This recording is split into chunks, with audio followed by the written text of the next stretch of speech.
Okay, we're being live streamed. I think there's a trick to finding this. I just gotta find it. I have to go. Yeah, there we go. I'm right on the channel for it. Yep. Here we So- are. Here we are. Yep, there it is. Finding this. Just gotta find it. I like the YouTube. It's just a little, it's it's a little more. I guess it's easy. I don't really read the comments. But It's much easier. Like if I'm typing in comments, then it's much easier for me to type them in. Like, Oh, really? yeah, but you have to make sure you check, like there's like top comments and live chat, like it filters it and it doesn't, I don't know. There's nuances to each of them that bother me, but I don't know, whatever. This is a much better platform for doing this type of live, but for what we did when we were away, like the Facebook is the way to do it. Oh, good morning, Barbara. Good morning, Miranda. No, I like it. I do. It's just how it is. You know how it is. I know. Yeah. Turn the volume down on this thing though. I'm getting there. I'm getting there. Bear with me. Bear with me. There we go. All right, and then if I have it on my phone, I can see how many people we have on, but then that doesn't show me that on YouTube. So good morning, David. Yeah. No, cool though. It is cool. I'm fine with it. I don't care. It's all good. It's all good. So And we are back after not being on here for a couple of weeks because we've been in, first of all, we were in Richmond and then we were in the Western Theater doing some of Sherman's Atlanta campaign battles as well as Chickamauga, Chattanooga, which is pretty cool too, and Andersonville too, as well. that was a fun little trip though. That was because some of the stuff I've been to before, some haven't, but it's fascinating the different mindset of people. Like just talk. Remember we were talking to that lady there at Pickett's Mill, the one who was, I don't know if she was a ranger. It was kind of a, I don't think she was a ranger. She was a volunteer, but she was clearly very passionate about people coming to the battlefield because I don't think they don't get very many people. And she was like, this is the best preserved battlefield in the Western Theater, maybe all of the entire Civil War. And it was like, and she's like, we're not like Gettysburg where you can drive everywhere. You have to walk. And you can't just walk there wearing flip-flops. You have to have good shoes because that the trail was pretty. I mean, for us, we hike quite a bit, but for somebody really on the street, you got to be prepared for that. But you get there and it's like, well, if you want to walk the battlefield, the minimum, I think it was like 1.4 miles was the minimum. Admittedly, isn't that all that long, but you have to actually go and get there and see it. And what's neat about it, and she's right that that's very well preserved because it looks like there's been no development. It's pretty much what they would have seen. The battle was May 27th, so we were about a month or so before. So it was there was no animals to eat the underbrush. So what you saw was what you get in this big ravine, this big cauldron of shit. It's just if you're in the Eastern Theater guy, you go to a lot of Gettysburg, go to a lot of Antietam, maybe Monocacy. Yeah. You wide fields of battle, right? Where you can put artillery and you can fire. But when you go to the Western Theater ones and you realize and this every battle is the wilderness for the most part. Yeah, except it's like it's such thick, trees and underbrush. And quick question here, a little off topic, but Barbara wants to know what your tattoos are because she saw them in one of the videos we did. Oh, tattoos are, wow, okay. Someone's been checking out my legs, man. No, so on I have one. On one is a cavalry hat with a sun behind it, which is the setting sun at Little Round Top. Mm-hmm. And that's for a friend of mine. I put it on there. My other one's a Masonic tattoo with the crescent moon on it. So that's what it is. Yeah, it's very cool. Ryan's on here from Britain. He just said after a 3-day conference, I thought I better come back to the hive of Scum and Villainy afternoon colonials. Ryan, we just saw some of your people yesterday at a Rev War reenactment. Yeah, we saw some of your brethren, some of your red coats. Ugh. Being chased up the battle road back to Boston. Yeah. And they do a good job with that. They do a good job. And really, we don't do a lot of Rev War stuff, but growing up in this area, you're inundated and you grow up with it and you get, go to field trips all the time. And so it's really cool. This is Patriots Day weekend here. And it's a big weekend in the city. The Boston Marathon takes place on Monday. Red Sox always play at 11 o'clock in the morning on Patriots Day, but the whole weekend is set up for the beginning of the Revolutionary War. Yeah, we're just getting sidetracked a little here. It's a very good event to go to if you find it's Minuteman National Park. They do it every year. We'll definitely be going back next year, but it was really cool. Really great living history happening there. There's a thing called the Battle Road, which is it's a parallel road to the modern day road, and that's the Battle Road is the actual road that the Redcoats and would have marched to and from Boston, through Menotomy, through which is Arlington now, through ultimately all the way to Concord. But there are remains of houses. There's British gravestones along the way, and what they do on the Saturday of Patriots Day weekend is a full reenactment of the British basically retreating from Concord back towards Boston, being fired upon in skirmishes and being hit along the way. And a lot of people come out for it. It was a beautiful day yesterday, and there's a lot of cool stuff, to see out there. So that's pretty neat. So that's Red War fix for the weekend. Yeah, but then so we got sidetracked a little. We were talking about Pickett's Mill and just the differences between Eastern and Western theater. And I mean, like Pickett's Mill is this battle in the Atlanta campaign that Sherman doesn't really talk about it. And I mean, Howard is the commanding general there. He goes on the offensive in this battle. He's the one attacking what turns out to be Cleburne and Hardee's guys. Offensive, by the way. That's the first time I've heard you pronounce it the correct American way. Congratulations. Pretty soon you get the U out of favor, but that's good for you. But you're right, though. You're talking 25,000 people fighting. And you're not talking about, the B team. You're talking about, Howard, obviously, against Cleburne. Yeah. As like Thomas J. Woodard there. And it's amazing when you look at it was an offensive where, Sherman basically is like, let's go get them. And the terrain is brutal because if you've been there and you visited, you've got to go down this deep ravine and then climb back up again. Yeah.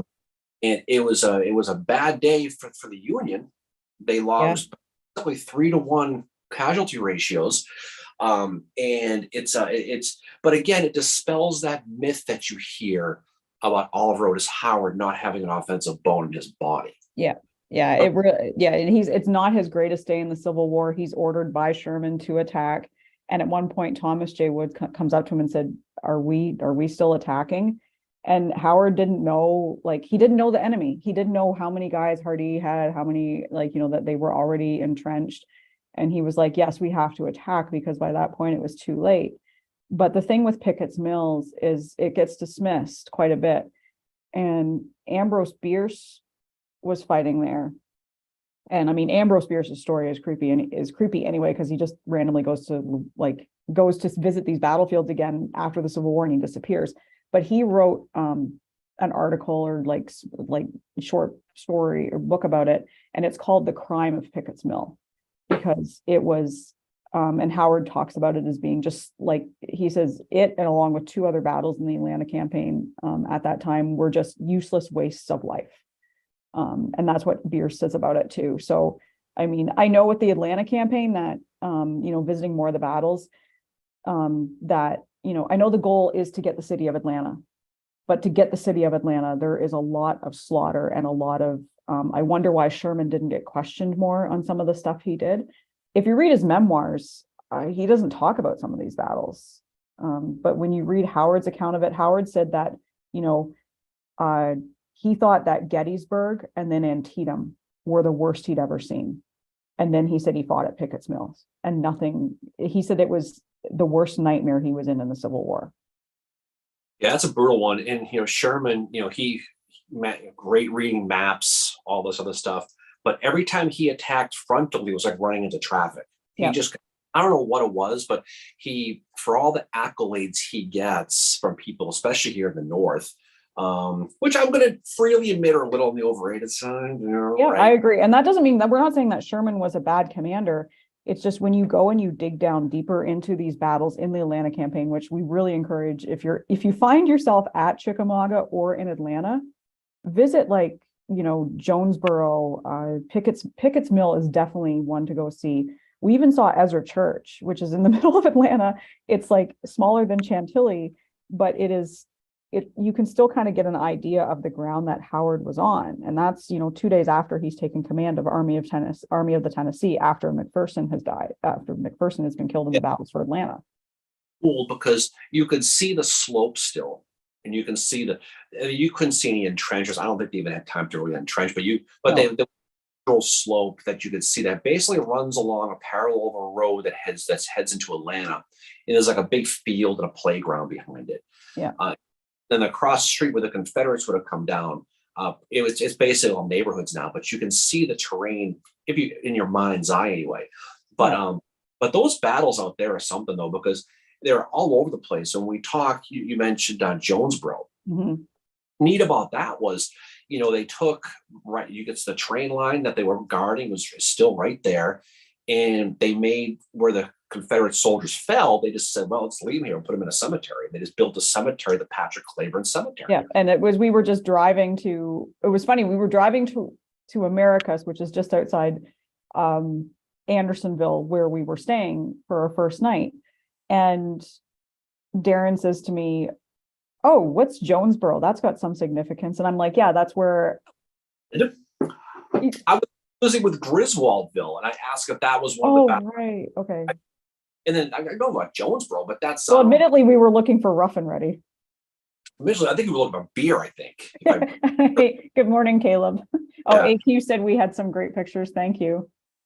Oh yeah, you're welcome. But that was cool though. But Jonesboro was neat because it's part of the Atlantic campaign, and so we ended up for the most part, and then driving the side roads towards the Andersonville area, which basically would have marked Sherman's march up to a certain point when it changed direction. But we kind of ended up looking basically, looking for different ways to get down there, because once you get into southern Georgia, there ain't much. That's way out there. But this Jonesboro, like they have the Patrick Cleburne Cemetery where all the Confederates that fell at that battle are buried. And it is the battle that I think Hardee went back to Hood after that and said, "Okay, no more. We need to leave the city, because they're just going to keep, throwing troops at us and fighting us unless we finally vacate the dance floor." I mean, if you go into Atlanta, it's not that much. No. Sherman was a great urban renewal type of engineer. He was very good at it. But there is the cemetery where we visited where Miranda asked if we went to the Gone with the Wind Museum in Jonesboro. We didn't get there, but we did see Margaret Mitchell's grave, which was pretty cool, seeing her grave, because we tried as much as we possibly could, admittedly, and it was go the whole time. Yeah. But we'll definitely get back down there again. Oh yeah, I seen Gordon's grave. That one has been on my list to see for forever. Seeing that was I don't know, cool is the right word for it, but it was I've studied him before, read some of his memoirs, and just seeing that was really interesting. Yeah, I mean, it's a little place you can go and see, and the town of Jonesboro is literally a pit stop. There's nothing to it. It's just it's got a gas station. It's got a couple of buildings here and there, but that's about it. But you can see exactly, and they have maps and waysides that explain it. Although not a lot of Civil War trails, we noticed. No, they have Georgia trails down there, which is kind of the equivalent of it. So we took some pictures of those signs. But you can still see, and as you get deeper into the south, and the Buc-ee's store becomes a plentiful. I love Buc-ee's. But I'd never been in Buc-ee's before until we went in, and it was like this. I'm so accustomed to grocery shopping here in New England now, and it's like when I go, it's all the retirees who are out, so everything is slow. You go into Buc-ee's, and it's like, whoa, everybody knows what they're looking for, but they're all in a hurry. That was an interesting place, but as you get into that capital R rural area, Georgia, you really see, and the town of Andersonville, it's interesting because anybody who's been down Andersonville, there's the prison, and then there's the cemetery, but there's also a town where the railroad came in, brought in a lot of the prisoners, and they kind of redid the town to make it look almost like like it would have been back then, but it's still a functioning little tiny town square. It is kind of, it has this creepy vibe to it though, because you go back and you feel like you're back in the 1920s or 30s. It's one of those places where you can not just see the history, but you can, I don't know if this sounds weird or not, you can hear it as well. Twilight Zone episode where Yeah. you go, we went there. It was probably, I don't know, 8 o'clock in the morning Yeah. on a Thursday, and there was nobody there. And all the storefronts were shut down, and it's right off the town. But the whole area of that Andersonville has got a creepy vibe to it. Yeah.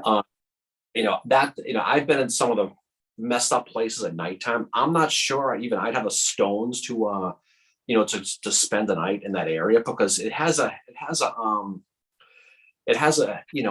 very weird feel to it. When you're in the town, they got that big Henry Wurz monument. Yeah, Caleb just mentioned that. It's right in literally right in the center of town. If you read what it says on it, it would actually make John Brown Gordon blanch at the Lost Cause on it. Yeah, that was heavy. And so, and if you want to read more about him, go to his grave over in Washington. You read what it says on that. But Andersonville, the prison is quite a thing, and the markings and the way it's put together is extremely impressive. Anybody who's been there knows. You don't have to tell you how it is. But if you want to go to Andersonville, you got to want it, because it's out there, right? But if you go, it'll be one of the more memorable things you'll ever go to and stick with you, whether you're a Civil War junkie or not, because you can feel, and the way it's marked out, you can see everything still for the most part. Yeah. And you can see that Sweetwater stream that runs through it. You can see the gatehouse where they would have brought the people in, the fresh fish they call them. Yeah. In the cemetery, where it literally is all burial trenches full of unknowns. They were all buried naked, thrown in the hole, and just covered up. And really, it was a couple of people, guys like Clara Barton later, but people who helped keep track of the graves, so you can go visit them. And some of them there's a handful who are who do have their names on them. But when you go and see it, you can just feel the misery. And look, and I the Elmira, a place, Camp Douglas. There are northern ones too. Yeah, Johnson's Island. The northern ones I've been to, like Fort Warren here in Boston, don't have that feel to it. Johnson's Island does. It has that now it was an officers' camp. That's where Isaac Trimble was held. It's on Lake Erie, but it's got this creepy kind of like. I don't want to present a message that Andersonville is hell and northern camps were Sandals Resort either, because they weren't. There was hell for everybody. But there's something about Andersonville when you go. And you walk that grounds and you see it, and you see those. If you go and you saw the video, the tunnels that were dug throughout, and it's like the moon. They filled them with cement and put a marker on each one, and you can see pretty much right where the tents would have been.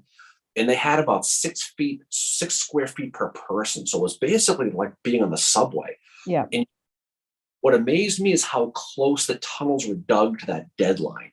Yes. And how it was. And it's just every one of those tunnels represents somebody who achieved such a level of misery that they were going to risk everything to get out. We've been over to Libby and Richmond, and that was Belle Isle has a little different feel to it.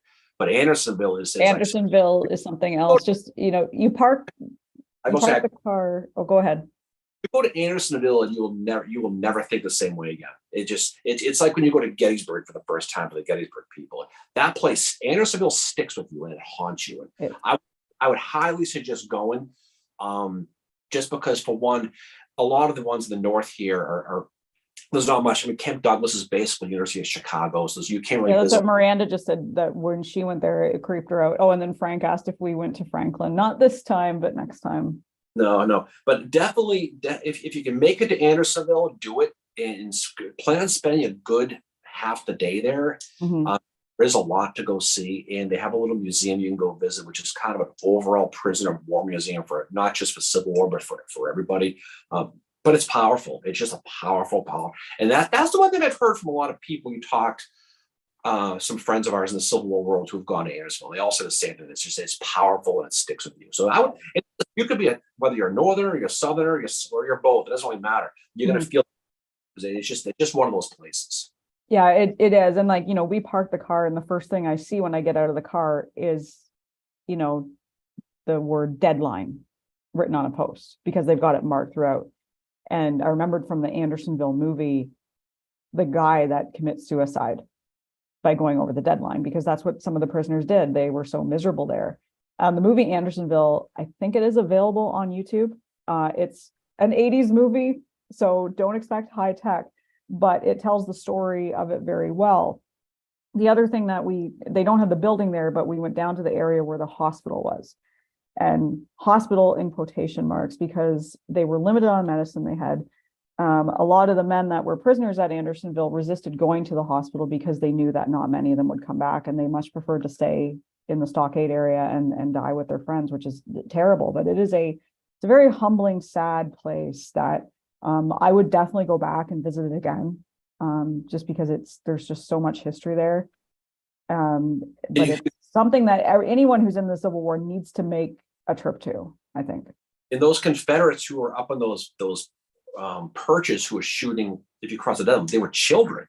There's all these fighting. We're talking 10, 11, 12-year-old kids with muskets saying, and it was pretty much hell for everybody. And when you drive, we drove through there at night going, admittedly, where we were staying, and you can feel it. It just has a negative, and admittedly, probably a self-fulfilling prophecy. But when you go through there and you just see, it was a big full moon we drove through, and you could get to the distance and the terrain, and just imagine what it must have been like to be some soldier on a train being led in there and seeing this place and seeing where you were going. And it just, you knew you were in for it. And the movie does a good job explaining what it was. It does a good job talking about the 6 Raiders. It does a good job talking about Wirz. Wirz was in a tough spot. Admittedly, he was. He was I'm not going to make excuse for Henry Wirz, but what's he supposed to do? You try to command a prison that's built for X amount of people, and now suddenly it's expanded to 30,000.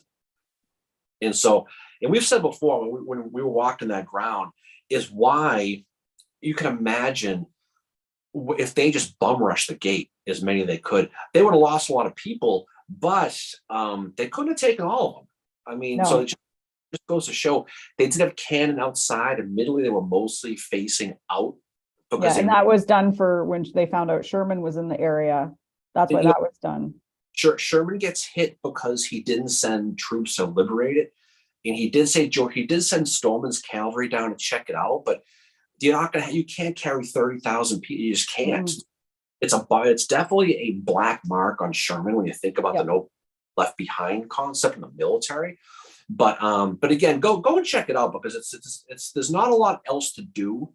You'll stay in a town called Americus, and the big restaurant is what was the place you went to? Ruby Tuesdays. Ruby Tuesdays, the big restaurant in town. I am not a chain restaurant person. Admittedly, I try to avoid them, but at 9:00 at night when I hadn't eaten since like 11:30, I was ready for some food. So that's where we ended up going. Bill Etzkorn's on here. He said he recently watched Andersonville. He said great movie, but it's dated. The chef or the chief from Apocalypse Now is a standout as the sergeant. Yeah. I could put almost any Civil War related. I'm probably gonna like it, but that one is good. It does, because it does tell the story of what it must have been like overall. But but go and check it out. Go and check it. I promise, if you go, get there early in the morning, just because it has vibe to it. Bring bug spray. That's one thing we didn't bring, but bring bug spray. Bring additional shoes too. Yeah, that was our other mistake too. Is and that's not just for Andersonville. That was for all the battlefields we were at. We did not have extra shoes with us, so our shoes were wet a lot of the time. AQ mentions one of our Rockport soldiers died at Andersonville. He was only 17. That's one thing too. When we were there, we did the Facebook Live, and we posted, and then we got a message from our friend Ben saying that one of his, I think it was his great grandfather or something, was held at Andersonville. Yeah. And that's just like, to know, and there's people on here that I'm sure knew, like, have an ancestor or somehow some connection with Andersonville. But it just like, it's a very interesting, humbling place to visit. And then Caleb said those Kennesaw trenches were amazing. Yeah, the Kennesaw, we had that old running joke that the breastworks are real and they're spectacular, right? Yeah. And for Kennesaw, that there's been a few we've seen. The ones at Fredericksburg or by Prospect Hill are really nice, but Kennesaw is amazing. Now, when we went to Kennesaw, we went up to the very top, and you could see Stone Mountain, and you could see Atlanta. But when you come back and you head more towards Little Kennesaw, Pigeon Hill, but especially when you get to Cheatham, if you go to Cheatham Hill and you see the rifle pits and you see the lunettes around the cannon, it's spectacular. It's very similar to Cold Harbor, Yeah. right? Where they got those breastworks too. But Kennesaw, I said before, Kennesaw has the best ones as far as the as far as the ones that are natural. Gettysburg's only, like I said before, it's only got a couple. There's a few behind the on Cemetery Ridge. There's a couple by on Cemetery Ridge, but for the most part, the Gettysburg trench breastworks are long gone.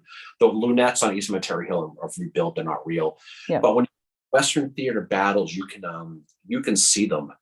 And people don't walk on them. I mean, let's be honest. How many people do we see on all these battlefields combined? Like 5 people. Yeah, like there's not very, people don't visit them. They're very, very quiet. But I mean, I think for me, seeing the Kennesaw trenches, and it's just like, the one thing that you really see in the Western theater more so than the Eastern theater is you do see the beginnings of trench warfare that takes off in World War I. It's not something that's invented in World War I. This is something that is starting out, I think, I'd say one of its origins is in the Civil War. But going onto Cheatham Hill and looking down at where the Union would have come up, the first thing I said was, what the hell was Sherman thinking? Like, why? Well, we said before, he's not very good at attending front. But his men all questioned him. That's the thing, is Thomas said, why? Like, why do we have to do this? And I don't know if do we show the tunnel? Did we show the tunnel? Did we do that? Yep, we showed the tunnel on the live. When McCook's guys got up there, they got stuck. I mean, and you got to a point where you're almost a 90-degree angle, so you couldn't shoot up and they couldn't shoot down. They started to dig tunnels, and then they finally they stopped doing that. But if you walk that ground at Kennesaw and you see what those Union guys were up against, and then the Confederates, they all bailed the next day. They just got the hell. And I think that was that the battle where Thomas said to Sherman after, like, Sherman was like, oh, we didn't lose that many guys, and Thomas is like, if we have any more like that, we're going to bleed this army dry. Thomas was basically like, this needs to stop. This was that famous battle where they took the time out and they stopped the firing because of the fire was consuming the injured, and they stopped the battle, and you have those Confederates and Union guys playing cards and sitting in the field, hanging out, talking. And then, and there's a good painting, I think by Wad, he did one that kind of talks about it. But you can see the exact terrain. And then finally they said, okay, game on again. They went back to fighting again. Yeah, it's nuts. And Caleb says Johnston deserves credit for his great defensive ability and solid line that forced Sherman to attack. Yeah, I mean, that's the thing too, is you can't, we talk a lot about what was Sherman thinking, but he got someone else on their side too. Joseph E. Johnston, he was there at the very beginning. He was there at the very end. He made it the whole way. We've said before, we think he was unfairly dumped after Atlanta. Yeah, I mean, was but I think when you look at it, guys like him, he knew Sherman was going to have to get around, but he also knew at some point he had to have that railroad just southeast of Kennesaw Mountain. So he knew Sherman was going to have to hit him.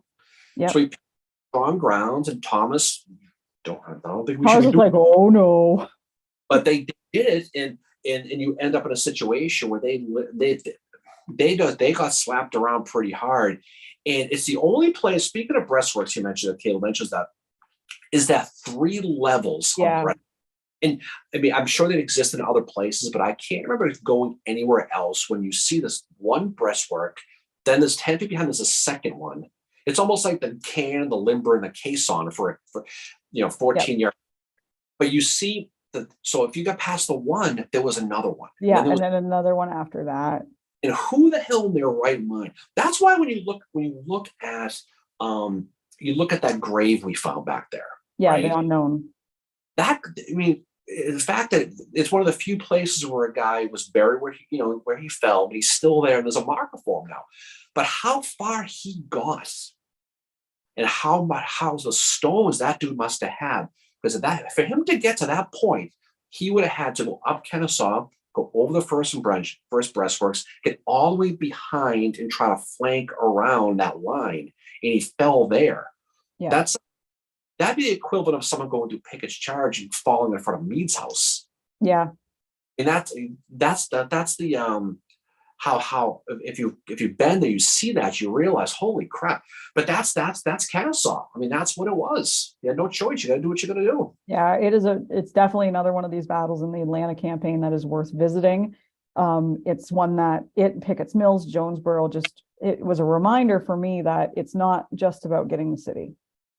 I mean, yes, it's great that Sherman got that in the end, obviously, but there's so much more to the Atlanta campaign that doesn't get talked about enough. Now, if you go back into the soldier diaries, I mean, Howard details a lot of the battles that he fights in. And like I said, his account of Pickett's Mill, he said it was a nightmare that he like remembered for the rest of his life. It haunted him what he witnessed at Pickett's Mills. And when you go to Pickett's Mill, you understand why. And again, it was one of these what are they thinking with some of this? But the terrain is just, the Western Theater is one place where the terrain will get you. Sometimes it's in your favor and sometimes it's not. Oh, History Buff just came on here. Good morning. Hey. But the thing was, seeing Kennesaw, as Ezra was a big one for me, because that's where Howard, that was like his redemption, because he's on very similar ground to what he was at on Chancellorsville. And he's putting out his men in the morning, and Sherman keeps coming to him and saying, I don't think you're going to get attacked. I don't think Hood is going to attack you. And Howard is like, he's thinking, I don't want to take that chance. So I'm going to put my men out. And Sherman's like, fine, whatever, dude, you do you. And Sherman goes away. And what happens? Stephen D. Lee attacks. And the one thing I thought of was like, what if Howard had listened to Sherman that day? The army would have been routed, but instead he is cautious, which in this case, being cautious is good. He protects his flanks. Right. And, he manages. Now, I mean, some people come back and say, oh, he's only fighting against Stephen D. Lee and Stephen D. Lee sucked. Ezra Church is a very, it's one of these battles in the Atlanta campaign that doesn't get talked about enough. That's the one where the soldiers had to put down their rifles for a while because they were firing them so much they got too hot to hang on to. Blackjack Logan it's one of his best days in the Civil War. And keep in mind, he's very bitter at that point because he's been told, you don't have command of this army. We're going to give it to Howard, who was in another army at that time. I think Howard had been in the Army of the Cumberland serving under Thomas since he came out to the Western Theater. Instead, Sherman goes to him and says, I want you to take over Army of the Tennessee. And the first thing Howard says is, I think it needs to go to Hooker. He ranks higher than me. And Sherman was kind of like, we don't want Hooker in this army. We want him to go away. And Sherman's like, no, you're the guy that I want in this army. And I think by that point, Howard had proven himself in the Atlanta campaign, even though Pickett's Mill is not a good day for him at all. But Ezra was really, really great. Frank said Lee and Stewart did attack piecemeal. Exactly, they did. But Howard redeemed himself at Ezra. No, he was a classic case of a guy changing teams. I mean, better. Howard, he had a tough, obviously, Chancellorsville. Gettysburg, he gets unfairly hit on, admittedly he does. But he really did well in the West. I mean, Ezra, he was good. Pickett's, did the best he could. But it's interesting he mentions, Hooker attacking piecemeal, because that kind of sets the stage for, for Ringgold Gap. Speaking of battles. Oh yeah, or you mean Lee and Stewart they attacked piecemeal? Oh yeah, oh right, yeah, Hooker, and he attacked piecemeal at Ringgold Gap. That was a cool place to visit. Ringgold is funny because for one, it's I don't want to say it's exactly the same, but it's pretty close. You can see the gap. The highway runs right through the middle of it now. Yeah. But what's interesting about Ringgold is you can see the heights. Taylor's Ridge. You see all that, but you can see roughly where Goldthwaite's guns were, right? Where all those are. And there's a cool marker for David Ireland, and he would have made it about as far as possible until he got turned around. And it's almost the exact same site. But what was funny was we went to Ringgold Depot. Remember that? Yes, and that you get out of the car, and the first thing you see is they're flying Claiborne's flag. Right, they fly the balloon with the white moon on it. Yeah. But they have a little monument where they show the Union and the Confederate guys who fought at Ringgold Gap. Almost every one of the names is spelt wrong on the monument. On the Confederate side, yeah, we have well, the joke was like Hiram Banbury and Hiram Banbury. Is that and this is carved into concrete. There was a few other ones. It didn't say Bubbins. Groven. That's right. It said Daniel Groven and Hiram Banbury. And this is the South. We're not talking about here in Boston. And so they had them listed wrong. And we were going through them like, Banbury. The rest of the trip, he was known as Hiram Banbury. Civil War Lampoon, but no one believed it's a joke. They think it was Photoshop, but that's literally what it says. Well, yeah, somebody said when you posted on Lampoon, someone was like, I don't understand the joke. It's like, it's Granbury, not Banbury. But you can see the depot of where the of where the fighting was. And it's interesting because you pull into Ringgold. First thing you see is a gigantic mural of Dolly Parton because she was married there, right? And you can see a lot. There's some Confederate stuff here and there, but it really, for the history part of it, it shows a really good understanding or study of that battle. And the 137th Ireland's guys, the New Yorkers, have a really good monument. Yeah, MJ just said Team Ireland. Yeah, we saw that monument, which was really cool to see. I took a picture of that one. His name was right. But you can go down this road where the New Yorkers would have proceeded, got as far as they went, because in the battle they said it was like walking face forward in a hailstorm. And they had to lie on their stomachs and just wait. And finally they said, the hell with this, like a New Yorker in October, we're out of here. but that's what happened. They fell back and you ended up in a situation where it has that really cool statue of Claiborne, which is up there. Yeah. That was the first thing you saw when we were driving into Ringgold I was like, oh, we're here, because I saw the Claiborne statue just kind of comes out of nowhere. And that's my second time seeing it. And I really appreciated your interpretation of it, how you said he's standing there waiting for Hooker. And that was like, that's exactly what he's doing. Admittedly, he would have been on the other side. Yeah. Whatever, right? But the monument is he has one leg up on a rock and he's kind of looking off. And that's he's got his binoculars and he's just looking off very intently. And didn't you say that was right before he would have jumped up and said fire with the cannons? So Goldthwaite's guns are lined up, and Hooker, for whatever friggin' reason, sends Woods, sends Williamson. He sends them basically in pieces because they expected that that the Confederates had taken off. They were all the way past, and they were just going to fight rear guard action. They didn't realize that Claiborne's division was going to hold that gap to delay them to allow those trains to go. But they sent them in just kind of no big deal, and they had the guns lined up.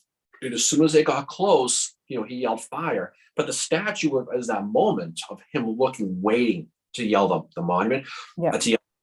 The monument was built by the same guy who built the Masonic monument at Gettysburg. Yeah. So artwork is very similar, but it's neat how they interpret it. And I will give credit to the sign. Like most of the signs we saw, the interpretive markers were very balanced. They were. Yeah, Claiborne's is really good. It basically tells of his emancipation, and it shows some of his writings too during the Civil War and how he felt, why, basically explaining why he was fighting and all that. And I felt it was such a balanced look at him as a commander. But he's very, I don't know, he is, MJ said this too. I mean, in my opinion, I know you agree with this too, he's the best the Confederates had by that point of the Civil War. If he was a guy who maybe moved to, Virginia instead of Arkansas, and he stayed out east, he would have been a legitimate guy with Lee. Yeah. He And he had a good group too. He did. But can you imagine him fighting with three core Longstreet, Claiborne, and Jackson? How that would have been? Shit. I mean, that's what you'd have. But Claiborne, I think if he were born here, and maybe had, wasn't as, politically correct as probably he, if he was a little less, but especially the Irish thing, he would have gone higher. But he would have been a perfect guy to take. Since we talk about Johnston, Claiborne would have been the guy to replace Johnson instead of Hood after Atlanta. He would have been, because he would have been hitting it at the right time too, because he just would have come off, everything that he did leading up to that moment. We talked about Chickamauga. Yeah. We talked about some of the issues he had when he finally shook that, Thomas Hinman off of his finger and was able to flick him away finally. Yeah, When he finally kind of ended up more in that hard D school, yeah. versus his fraternity brother and the Wolfpack guy Hinman, right? The Wolfpack. But he was somebody who I think would have been the right moment at the right time. And we'll never know how history would have gone after that. But I think that we talked about a lot how PGT Beauregard was left in the bullpen when they could have used him. Yeah, I was having that discussion the other day with a couple of people on Twitter and Facebook about, here's PGT Beauregard. He's perfectly good. He would have been a great commander. He gets shelved after Corinth, which, I mean, like, really? But he's not friends with Bragg, or not Bragg, but Davis.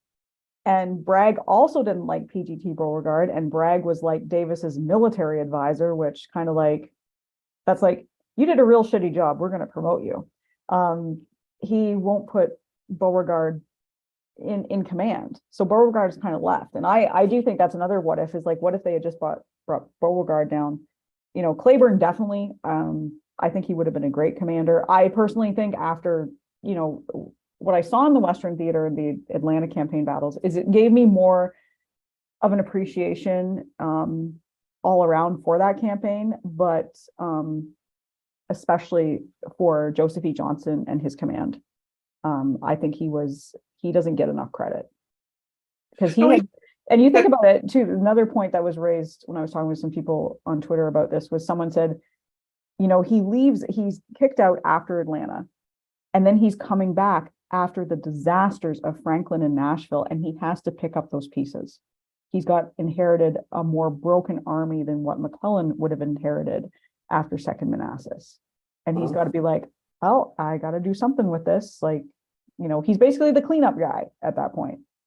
No, he is. Beauregard gets chained to a desk after Corinth. He does. He let out of the doghouse later on, but it was too little, too late.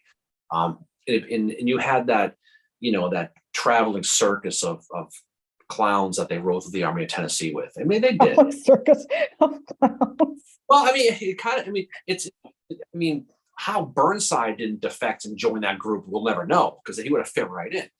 But it is really it's a traveling circus from its inception. But you have some bright spots in it. Like you have Johnston, who is he's an able commander. I question Albert Sidney Johnston more. I used to be like, oh yeah, Johnston was really, really good. But then I go back to what Davis said about him, saying he was the best we had. And then I think too, like, I kind of take what Davis says with a grain of salt anymore, just because of who he put in command. Well, you know what though? I think most of the Western Theater was basically trying to find a replacement for Johnson. Now, I always look at Albert Sidney as somebody who, as the war went on, would have got better. I mean, don't forget, if U.S. Grant got killed at Henry, I mean, his reputation at that point was kind of the same. Yeah, that's true. Yeah. So it's that great what could have been. Could Albert Johnson have been somebody who would have offered a legitimate defense for Grant and Sherman and McPherson and all those guys who the Union had? As good as the Union generals were in the East, they were better in the West, in my opinion. Yeah, I think so too. And the West is very different fighting. Not to discount what's happening in the East, it's just as horrific, but it's different. You have different terrain. They stumbled upon George Meade, who had to basically have to take the job with a gun to his head. I mean, look at the people you had. McDowell. Some of the guys you had go through there. Obviously, Burnside, Hooker, Pope. All McClellan was the one that was probably the best, and they kind of Beauregarded him. They put him in the corner, and that you can draw a parallel between those two guys. But up until Meade happened, you were it was kind of that same deal, trying to find someone to replace McClellan. But in the West, I mean, the Confederates had that. I mean, Bragg had his moments. He certainly did. Mm-hmm. By the time you got past Tullahoma, you got into Chickamauga. I mean, think about it. He somehow screwed the victory up at Chickamauga. Because it's Braxton Bragg. Right. So you have a situation where you're getting beat every step along the way. Stones River, you have Rosecrans is going to sit on his ass and play with flowers for months and not move. Then he's still going to be able to push Tullahoma back for the most part without even a shot. Yeah. Get Chattanooga, and then you get the support from Hood and Longstreet injected right into your veins. You push them right into Chattanooga, and then you still get beat with the Cleburnes, with the guys you had fighting for him. Even Sherman's having his literally climbing up the wrong tree here. Yep. And you don't get as much as George Thomas gets called the Rock of Chickamauga, he could have been the Rock of Chattanooga if you really think about it. Oh yeah, exactly. Yep. You could have. We got a question here from Caleb asked, do you think and understand why Chickamauga is considered the Gettysburg of the West? I've always agreed with that. No, I think it is. I mean, you can make a parallel to Snodgrass Hill. Yeah, just in terms of casualties and fighting style, that is there. The thing that makes here's my attitude about this. Gettysburg is he's right. He's right. But the way I see it is Gettysburg as a contrast was very organized. Mm-hmm. Had the initial assault, which kind of no one expected. Day 2 was an echelon attack. Everything is planned out right down the line, right? And you have the whole Sickles thing. I'm not going to get into all that. But in Pickett's charge was an arranged attack against a specific point. Chickamauga is literally a bar fight that spills in from room to room to room. Yeah. Right. And so it's almost like it's similar but different, but it's more like organized chaos. And it wasn't until those 8 brigades of Hood's, those Texans, it hit Snodgrass. For the most part, beyond that, it was controlled chaos. Whereas I think Gettysburg was a little more, I don't want to say scripted, but it was a little more organized. As Lee was, I think, much better as an organizer than Bragg was. Oh yeah. But it definitely is similar because it's one of those few Western theater battles that does have wide areas you can see. You've got artillery platforms, you've got the woods, but they are similar. But I think that the importance of it's about the same. Yeah. I think Gettysburg Chickamauga from a strategic point of view, from what they're looking to gain, which is Chattanooga, is huge. And it's a good thing Rosecrans is sitting in Chattanooga at the end of that battle with his army. But the big difference between the two comes at the end. You have Lee doing this masterful retreat. You have Bragg sitting there. He's getting intelligence from Forrest saying, I think we can get them. And Bragg is like, nope, I'm going to do my paperwork right now. And Caleb said he also doesn't think the Confederates win without Longstreet. Oh, that's doubt. I mean, no doubt. Yeah. Longstreet, he came in with the bug up his ass off Gettysburg, right? He did. I mean, he's an angry man when he gets to the Western Theater. Just think about the psychology of this for a second. This is going to armchair psychiatrist here for a second. He thinks he has the magic, the golden ticket at Gettysburg. He thinks he's got the game plan. The boss doesn't want to listen to it. They lose. So now he's like, well, F this guy. I want to command. I want to go show what I can do, and I want to take over an army. Semi-West young man. So he goes west. He ends up with Hood, and this is probably Hood's best moment. He ends up getting injured pretty bad there, and he sits there and he literally pushes them off, drives them back to Chattanooga, and so you can see exactly the mindset of how that was. There's no surprise that Longstreet was there for 10 minutes, and he was one of the first people to sign that petition to get Bragg out.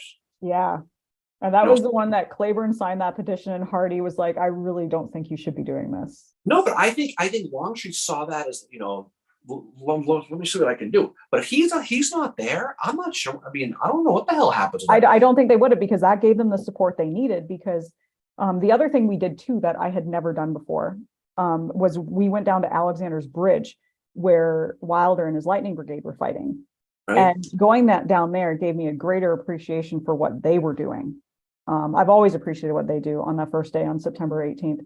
I think like it's, it forces Bragg between him and Wilder, or between him and Minty. Bragg is forced to change his entire battle plan. He doesn't stop them. Those two don't stop them. He delays them, allows Rosecrans to rally his army back, because if they had got across that river, who knows what would have happened. Well, it's very similar for Marcellus Jones, the 8th Illinois guys from Chicago, what they did in Oxland at Gettysburg, Yep. where a couple of shots delayed that Confederate attack by 2 hours. Yeah. So sometimes a delayed tactic is able to keep them over that bridge and keep them getting through into Chickamauga. That's the benefit. Meanwhile, you got Wilder, Minty, doing the other bridge. So you can see how important that early cavalry action actually was. Oh, it is. It is very important. Pardon? It's a fascinating battlefield, and we got to see our friend Ed Lowe. Exactly. Yes. Which is he runs a Chickamauga Chattanooga Roundtable. You can go on, sign up, and go to some really cool some discussion with him. But it's great we got to go to the museum, hang out with him for a while. We get to shoot the shit Civil War style for a while with him for a long time. Oh, that's fun. Him and his wife are very nice people. History buff said, I also signed the petition to get Bragg out. And I'm sure I think we all would have, knowing what we know now. There's just a couple comments here. Ben is on here. He said that since we were last on our YouTube live stream, he's been to Vicksburg, Shiloh, Fort Pillow, Bryce's Crossing, and Tupelo. Nerd. That is quite the trip. See what else. Caleb said Longstreet's independent Knoxville campaign is one of the most depressing parts of the war for him. Talked about that. Yeah, we did an episode on that. It was really, that's where Longstreet blamed like Breckinridge for giving him a shitty map or something like that. This is like, the Western Theater is like, you can tell Longstreet desperately wants command. He doesn't get it, and he's kind of whiny about it. CD said, biggest what if Longstreet had replaced Bragg. It could have happened. I said certainly what Longstreet wanted. There's no question that he would have loved that. He wanted command. And we've said before, when coming off of experience after Gettysburg, was when Jackson went down in Chancellorsville, he thought he was going to get a bigger seat at the table, and he never really did. And in his mind, his plan, which he thought was Lee's plan, was the way to do it. And he went the other way. And there's that natural Lee versus Longstreet thing that still exists. Certain part, you could talk to certain people that Lee versus Longstreet. But yeah, you can see exactly why. You have a guy in Braxton Bragg who you kind of interpret as being somewhat incompetent. You have in your mind the best army, the best style. You're very Longstreet was a very confident fellow, he was. Yeah, just a little. And so he thought, and then he had that success at Chickamauga right off the bat. Why wouldn't he? Mm-hmm. Yeah, exactly. It's Claiborne, but I think he's somebody who, obviously would have been a welcome addition along that line to replace what would have been a much better Army of Tennessee with him. Right. Oh, I think so. Yeah, that's the thing. Like, Army of Tennessee is doomed from its inception. It's very different from Army of Northern Virginia in that regard. And I find it so much more way more. Nothing against Army of Northern Virginia, but I find the Western Theater is where all the great characters are. This, as you, what did you call them? The clown show? Army of Tennessee. Clown car. It really was. And this is not to insult anybody over there. It's just that I know. There's a debate of how good Albert Sidney Johnson may or may not have been, right? Not that, the Shiloh thing I was saying, but I think he would have offered more potential. I think he would have grown into a role that would have made him better. Like we said before, Grant wasn't Grant at that point either. They developed into these roles, and so I think that whole Western Theater was basically a study of finding a replacement to him, and that never ended. When you see, someone mentioned Vicksburg here a few minutes ago. When you look at that Vicksburg campaign, and you look at the absolute mastery that Grant was able to do, especially with Benjamin Grierson, we'll talk about that in a little while. Yeah. To basically a music teacher, who I don't want to say he was an atheist, but he was not a churchgoer by any stretch of the imagination. and he was a type of situation where he is going to take basically three counter brigades, right? 6th, 7th Illinois and the 2nd Iowa, and they're going to go into try to destroy that Southern Railroad. But the way he does it is part of that Vicksburg campaign is how he splits his army up, his cavalry up for diversions. He's going to send a guy named Hicks who's going to go chase down, kind of create a diversion. He's going to lead that battle of Palo Alto. Yeah. Ultimately, when you get to that Newton station, which is in the movie, if you see the horse soldier, and they destroyed that railroad, and how instrumental that was. The reason why I'm going about this whole thing was Pemberton was in charge there, and you had Joseph E. Johnston, who was sitting in Jackson, Mississippi. So Greer is going to cut that railroad and kind of isolate Vicksburg to let Grant do his thing. But when you study the Vicksburg campaign in full, it's absolutely mindful, brilliant of how well it does. Grierson doesn't get the credit, I think, by a lot of people for what he does, because everyone talks about running the gauntlet and they're talking about, all the stuff that goes to Vicksburg. But when you look at how that whole thing came together, it was a thinking man's campaign. Yeah. I don't think Bragg does that. I'm not sold on Albert City doing it either, but I think he's going to be doing it than Bragg does, right? No, Bragg is not. I don't know. Bragg is good at organizing, but he really Chickamauga is his moment to kind of shine, and it's he does not get that redemption for what happens at Tullahoma and Stones River. Now there are some that say Tullahoma was not a victory, or not Tullahoma, Stones River was not a victory for the Union. Well, I don't know. According to Grant, I believe it was a victory for them, because they held that Nashville Road. History Buff said that we have a very engaging podcast. He recommends it to his friends, and MJ's been recommending it to her friends too. So thank you, everybody. We really appreciate. Throw him some money. Let's pay him off. Yeah, the support. We always appreciate the support, and especially everybody who comes on here to this thing we do. All we do with this whole point of this was just that, talk about the people who did this, and history is the star of this whole thing. It always has been, always will be. And I found as I study this, and way longer than like everybody else, is a lot of people don't have the stories told for them. Because a lot of people, Civil War for the most part, is Grant, it's Sherman, it's Lee, it's Jackson, and then everybody else is tangential. It goes from there. Yeah. But when you talk about some of these, I don't want to say lower people, but some of these nameless people, and that's how you really you're studying something well, when you can bring people to life. And MJ does a great job. She does, and we loved having her on for Cushman. History Buff said he's learned some new terms: undulations, up their Savannah, clowns, and Bangor.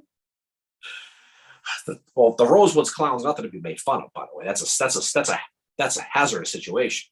The Savannah thing was just in our episode about capturing the city of Savannah, and you said it's fun though, because you got to humanize the stuff and you got to talk about it. Because if you read some of the soldier diaries, which we always suggest you do, is you find out that these people are regular people.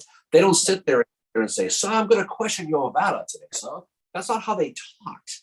No, some of them, I sometimes wonder about the conversations that they would have had about stuff, or what they thought of everybody. Orion said he recommends it to the Brits as, I swear, the appropriate amount for civilized British discussion. But it's just fun to do, and a lot of it is because the post-war writings are very flowery. John Brown Gordon, you say what you will about him, but the dude could write. Chamberlain could write. Yeah. Sickles could write. These guys, brilliant people in there, even today's standards. But people tend to read those and think that's how they talked. Yeah. You could read Sam Watkins, Company H. You could read Abner Smalls, 16th Maine, and you could see how they really talk. How they really, the F word was very common. It was. It was. Caleb just said he's got to run, but that's my reminder to see you on Wednesday book club. That's just a reminder, and you've already kind of mentioned it. Wednesday is our book club meeting, 7 p.m. Eastern via Zoom. We're going to be having Dr. Timothy Smith on to talk about his book, The Real Horse Soldiers. So, right here. Yeah. And by the way, if you look close at Grierson, tell me that's not Cosmo Kramer. Just going to say. Actually, no, all right. I was going to say, regarding writing in the Civil War, I was reading yesterday in Howard's memoirs, what he said about Pickett's Mills and all that. And I kind of went off in the weeds and was reading some other stuff, but he had a really great quote about Kilpatrick. And the thing with Howard is he's got the typical Maine sense of humor. It's very like, I don't know, is dry the right word for it? It's just, it's there, but not really. You know, the stuff he says. But he says, this is what Howard says of Kilpatrick. And I love this. He said, so Kilpatrick comes back from something during the March to the Sea, and he's been defeated. And Howard said, 2 days after Kilpatrick's return, one would hardly believe that he had been defeated at all. His memory and his imagination were often in conflict, but we all liked his bright face and happy stories. In other words, he's kind of the local idiot. So we like him because he makes us laugh and he's happy. Yeah. And you can't, I've never heard a more perfect summarization of Judson Kilpatrick than Howard's. Well, Howard was the king of passive aggressive writing. I mean, he certainly was. I mean, Kilpatrick, it's funny that he was, you know, the happy and bright, you know, his imagination and all that stuff he says. His imagination, his memory and imagination were often in conflict. He's not the only one. I mean, that's the whole thing. But certainly, that's a way you want to take a shot at somebody without. You want to take a shot at somebody and also avoid the HR department, Mary. That's what you say to somebody, because you know you can say, I'm complimenting their imagination and their memory. He's trying to be so nice, but at the same time, it's like, this guy's kind of an idiot. Your ass hauled into the DQ HR department. You can sit there and just say you were just complimenting their imagination. So Bjorn's on here. He said, "Hey nerds, the Real Horse Soldiers is great. You'll enjoy Tim Smith. We were looking forward to it." Bjorn is one of our sponsors for our trivia nights and our roundtables. Any books we give away, that's it right there. Cosmo Kramer. And then Gentili said his memory and imagination were often in conflict as a killer takedown. I'm stealing that. He's going to do that. Dare I say, LOL, John. And John loses his mind. Oh, that's pretty funny. Yeah, but the book is really good though, because it does explain a lot of the intrigue. And one thing you see about Benjamin Grierson, and he doesn't have this big military background. We'll talk about with Tim. It's funny we call him Western Tim Smith because everybody knows Tim. That's what we were talking to somebody the other day about it, and they're like, it was when we were in Gettysburg, and they're like, "Oh, is that Western Theater, Tim Smith?" And we're like, "Yes." It's kind of like the Stonewall of the West. I was just thinking that. Next time we see Timmy over their farms, we're going to start calling him Eastern Tim Smith and see how he reacts to that. Eastern Tim Smith. But they had the thing. We're going to say this: Adams County Historical Site opened up the big museum. They did. And Sue Boardman and who else was there? Gary Tim Smith. The fourth. Frazanito. How we forgot a friend Frazanito? Yeah. You're going to see him in the daylight. You know? I know. Well, I think our friend Jim Hessler was there too, because he posted on his Facebook page pictures from the opening. Well, I mean, that'll be cool. I mean, we're looking forward to seeing that next time we get down there. It's a cool new museum. We'll see how that goes. I'm sure they do a great job. Everything they do, that town is great. But the Grierson raid thing is going to be a fascinating study. So even if you don't know or haven't read the book, definitely come on next Wednesday, because when we talk about it with him, it really is. It's a fascinating and brilliant study. We talk a lot about Calvary. We talk about how good, Joseph Wheeler was, or how Stewart was, or John Hunt Morgan. But when you look at a guy like Grierson, his ability to throw the Confederates off the trail is brilliant with this. And he's got, basically, 3 cavalry regiments, like I said before, 6th, 7th Ill, and 2nd Iowa, and having the ability to do this. They virtually ran into almost nothing as far as Confederates almost until the very end, because how well he threw them off the trail. He would send regiments off in different directions to draw guys like Chalmers to chase them down to free that main element, which was Grierson, was going at that Southern Railroad. And they make it to Newton pretty much for the most part untouched. They surprised the Confederates so bad, they would go through towns like Philadelphia, Mississippi, and they thought they were Confederates. Yeah. never expected. And so they would come in, oh, go get them Yanks. And they would sit there and say, we're on it. And they would just roll right by. The other thing Grierson never did is he didn't destroy private property. No. So he would do things like he would go into plantations and he would steal the horses, but he would replace the new horses he stole with his tired old ones. So the owners wouldn't lose their horses. He would do things like that. And so he was very cognizant of the fact that, one, if I don't destroy the towns, they won't know I'm here. So that's smart. But two, it keeps the quiet raid going. And they got lucky on a couple of different points. Like they got to a bridge that if they didn't cross this river, the Chunky River, great name for a river, by the way. Chunky River. If they didn't get across that, they were done. They literally got there right as the locals were tearing it up. Maybe by 10 minutes. You talk about Patty O'Rourke at Gettysburg. You talk about how you get lucky. That's how close they came for that stopping right there. Yeah. It was the one time that Grierson found religion, by the way. There, he wasn't a big religion guy, but he thought smiling upon him that they made it there. But that's how it was, and he was able to covertly sneak so deep into Mississippi to destroy that railroad. And the hard part with him was finding his way out, because they destroyed the Newton station. That's when the jig was up, and a lot of the second half of that raid is getting his ass the hell out of there, which he does. And it's a great study. So read the book. If you don't know Grierson's raid, it's a great part of the Vicksburg campaign. But Tim Smith is a master of the story. So definitely you'll enjoy it. Yeah, we definitely. I'm just posting about it in the chat there. So you can email us. We're in the midst of sending out invites. So if you know you're already on our list, just give us a little bit of time. We'll probably post on social media once we've sent out all the invites. So I sent about half of them out last night. So I'm going to do the other half today. And it's we're really looking forward to it. History Buff said, my son on episode 21, he said he'd picture Wheeler as banging on the car door yelling, "Call me War Child," driving away. Well, War Child was his real nickname. That's great. His kid was listening to it. He did say, he's right. He did say, call me War Child. He's driving away from the Walmart. He said he'd picture Wheeler in the car banging on the window, "Call me War Child." I mean, he's an interesting. Joseph Wheeler was a good cavalry officer. He was, but he was a little nuts. He was a Bacchus character in Hangover. Is who he was. Call me War Child. Things like he was. But he was brutal though. But that's I appreciate you listening. That's a lot of fun with that.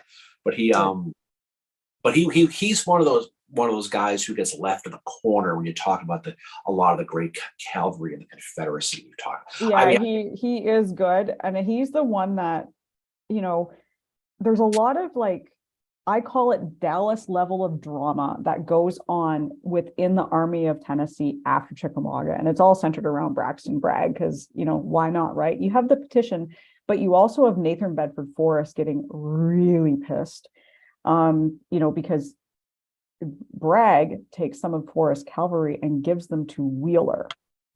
And Forrest gets totally pissed at this. And there's a story, and it's debated as to whether this happened, how it went down, of this letter. It's either a letter or a face-to-face meeting, and Forrest's surgeon, who was also his cousin, recorded it. But apparently Forrest went and tore a strip off Braxton Bragg, and it is one of the most brilliant insults ever. Where he says to Bragg, "If you were any half of a man, I would slap you." He accuses imagination, memory blurring the lines. Yeah.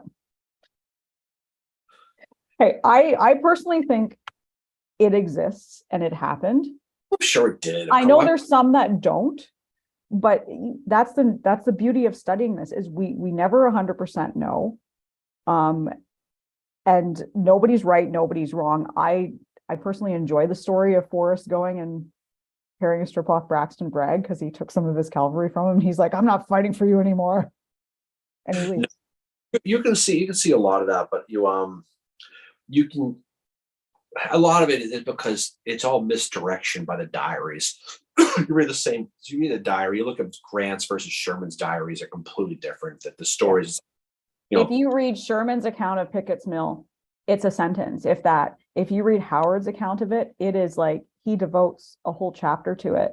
And he comes away, and reading that part of his memoirs is haunting because he talks about how, like, I've never seen eyeless soldiers mentioned in a memoir before, but Howard does it. Like, he talks about that there were soldiers walking around after Pickett's Mills that had no eyes. Yeah.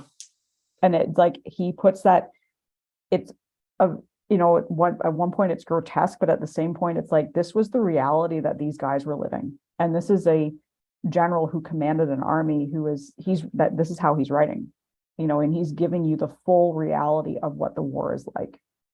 Yeah, he's very vivid when he talks about it. But I think, it was I think Pickett's Mill was certainly a redemption time, I think, as was the whole Western campaign for that. Because Howard, if you think about it, that was a tough spot for him. But he did, obviously we mentioned this before, he did very well out there.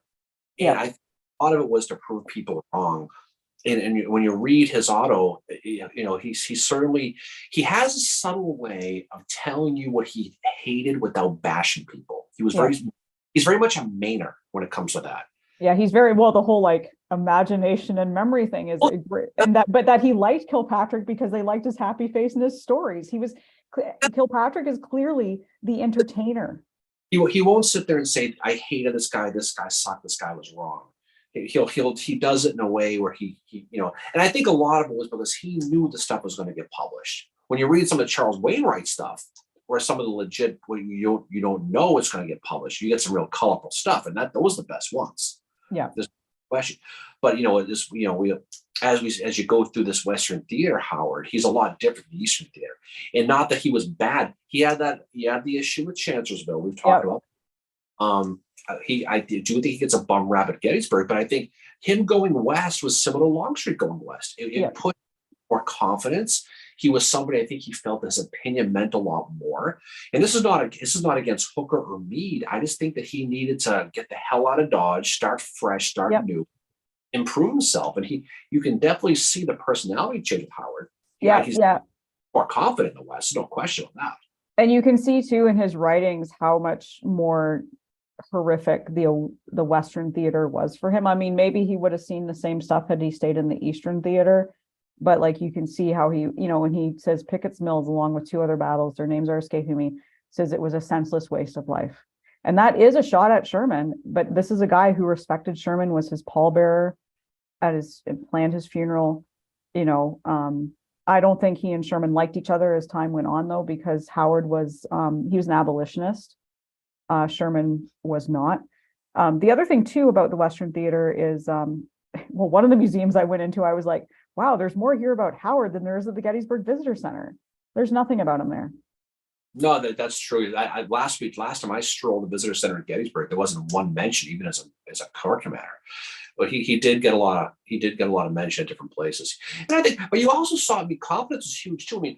I mean, you can see Meade's confidence go the other way when Grant got out east. You could see. I don't blame him for that because he was overshadowed. Well, he was. When you think about, speaking of Kilpatrick, imagining when he wants to go chase old Jeb down, that ends up at Yellow Tavern. He has, Grant's like, yeah, and then Meade's like, no friggin' way. And the boss gets his wish. You can see it go the other way too. So it doesn't just it's these are people, these are individuals, and they all have their moments, Yep, exactly. Gentili said this live is like a revenge against anyone who complains about too much focus on Gettysburg. Yeah, that's true. We've been hit on for more than that. We've been hit on for being too Southern, for being too Northern, which tells me we're balanced, which is good. No, you can't be too much. You can't be too much either way. You can't constantly take shots at one side and the other and fight. You got to discuss the history and talk about it in kind of a middle ground. You can't be one way. I've seen it on both sides recently on social media. There's like people that are on one side and people that are the other, and there is no meeting in the middle. I think you can appreciate people on both sides. Lexington today, we were there yesterday. That's cool. But no, that's the whole thing too, is that it's definitely a and we've talked about this before, and we've talked about this privately, and you know what that is? That's the Sedgley effect. Unfortunately, it is. I really see that now. I mean, I read his book the first time and I was like, wow, this is really good. And then I read it the second time and I was like, okay, there's certain things missing from this that need to be talked about in order to have like a balanced view of it. And I mean, I appreciate Pat Claiborne. I think he's a brilliant soldier. And the one conversation you and I had out when we were out in the Western Theater was a lot of the best guys out there, a lot of them were not militarily trained, like they hadn't gone to West Point, like Grierson, Pat Claiborne had the experience of being a soldier in the British Army. You had a lot of the better West Point guys on the Union side. You had some of the Confederate ones too, but some of them, I mean, a lot of them that were just learning on the fly. We've talked about that, and that was what neat about it. You mentioned Grierson; he's a perfect example of it. But I think, in the book that Sedgley writes, it's definitely spurred on more of a everything South related is evil mentality. Yep. And it's allowed people to kind of come out of the woodwork, and you can feel what you want to feel, but I can appreciate people on both sides. I understand. Same. I understand what the war was about. I understand what it was not about. I understand, what people can think and whatever the hell they want to think, and that's their opinion. Don't anybody ever change your opinion. Believe what you want to believe. But again, I think that we see this on social media, especially Twitter. It's emboldened what we call the just causers, right? Mm-hmm. Yeah. Other who want to associate everything on the Southern side is the devil, evil, right? Yeah. And I think the truth always lies somewhere in between. I think the best read in that whole concept is Tony Horwitz's Confederates in the Attic. Yeah. Gives you a mentality.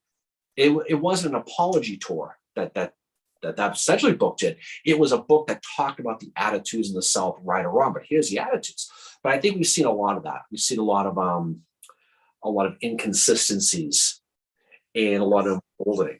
And you see it on the Southern side too, obviously. We see it all the time. It's on both sides. And it's sad to see people fighting when you could be discussing the history and learning from each other.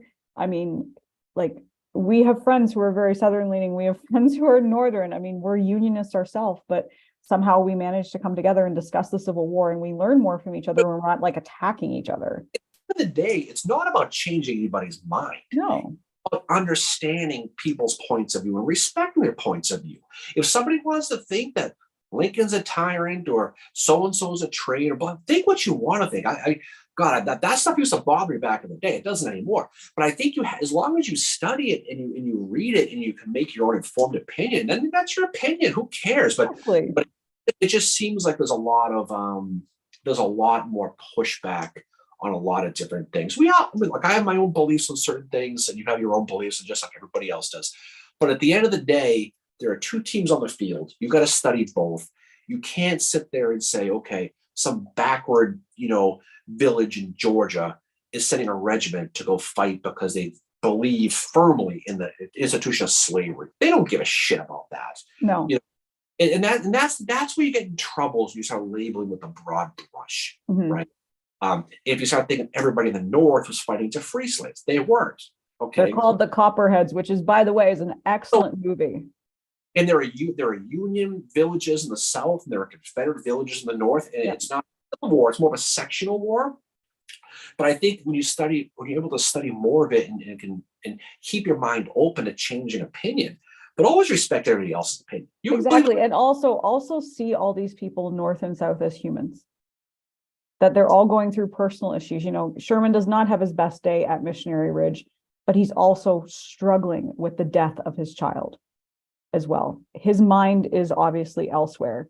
The interesting thing about Pat Claiborne that I love studying is that, and I think it's Irving Buck who writes about this, that after Pat Claiborne met Sue Tarleton, his opinion completely changed, or his kind of his mood his demeanor completely changes. Pat Claiborne becomes a guy who starts laughing, who's in a better mood, which tells me he must have been real fucking grumpy a lot of the time and very moody. It changes after he meets Sue Tarleton.